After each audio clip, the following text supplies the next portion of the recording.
পারি, আর যে আমি সব অবস্থায় আমি আল্লাহর উপর সন্তুষ্ট। জি জি জি।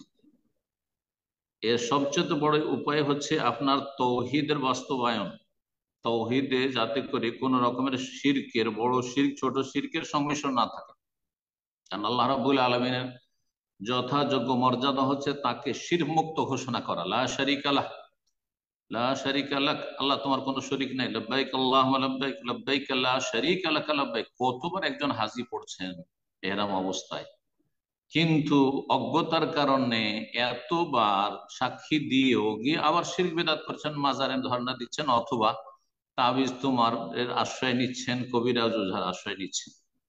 তো আসলে সবচেয়ে বড় আল্লাহ রাব্বুল আলামিনের উপর সন্তুষ্টি হচ্ছে রাদিতু বিল্লাহি রাব্বান, আমি রবের ওপর সন্তুষ্ট, তাকে রব হিসাবে একমাত্র পেয়ে, তার রুবুবিয়াতে, তার উলুহিয়াতে, ইবাদতে, তার আসমা সিফাতে কোনো শরীক নেই। আল্লাহর তৌহিদের পুরোপুরি বাস্তবায়নের চেষ্টা করবে। আল্লাহর তৌহিদের পুরোপুরি বাস্তবায়নের একটি দিক হচ্ছে ফরজ ওয়াজিবে যেন কোনো ঘাটতি না হয়।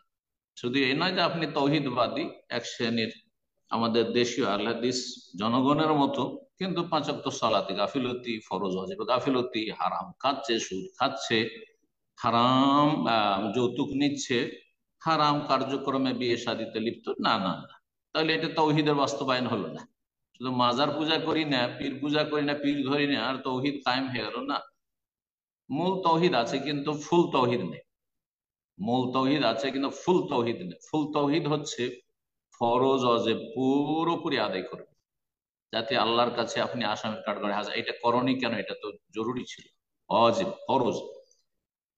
হারাম নাজায়েজের কাছে যাবেন না, যা আল্লাহ হারাম করেছেন, তার রাসূল হারাম করেছেন সাল্লাল্লাহু আলাইহি সাল্লাম, হারামের কাছে যাবেন না। জি, ফরজ ওয়াজিব আদায় করে হারাম নাজায়েজ থেকে বেঁচে থাকবেন, তৌহিদের প্রতিষ্ঠা করবেন।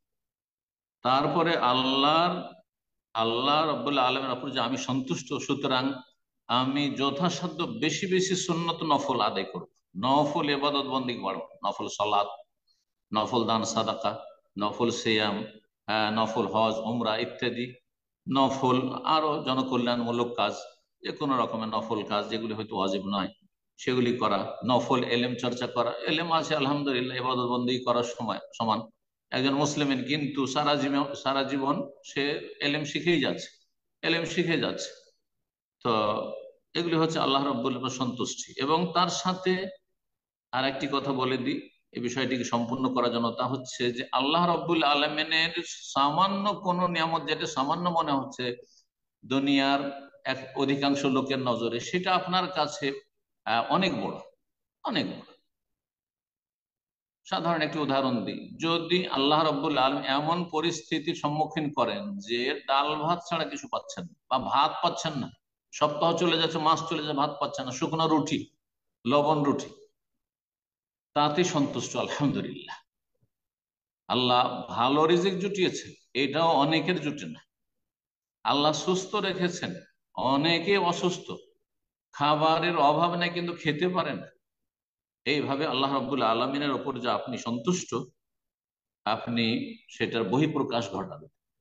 অবিল ইসলামে দিনান, দিন ইসলাম পেয়ে যে কত ধন্য আপনি, আর কত গর্ববোধ করছেন, সুবহানাল্লাহ। অসংখ্য মানুষ, অধিকাংশ মানুষ পৃথিবীতে আজকে ইসলামবিহীন জীবন যাপন করছে, বেদিনের জীবন যাপন করছে, ভ্রান্ত দিনের, ভ্রান্ত ধর্মের পথিক।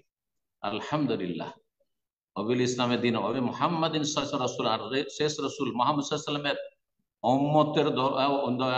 উম্মতে যে আল্লাহ শামিল করেছেন, উম্মতে আল্লাহ রাব্বুল আলামিন শামিল করেছেন, এর জন্য আল্লাহর যথাযথ শুকরিয়া আদায় করা, বেশি বেশি নেক আমল বাড়ানো।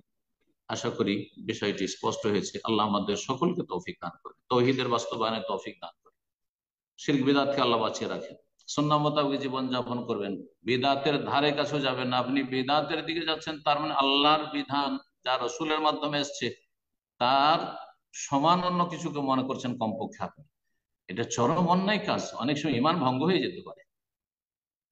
এই হচ্ছে আল্লাহ রাব্বুল আলামিনের উপর সন্তুষ্টি প্রকাশ করা, যে আল্লাহ আমি তোমার উপর রাজি, তুমি আমার উপর রাজি হয়ে যাও।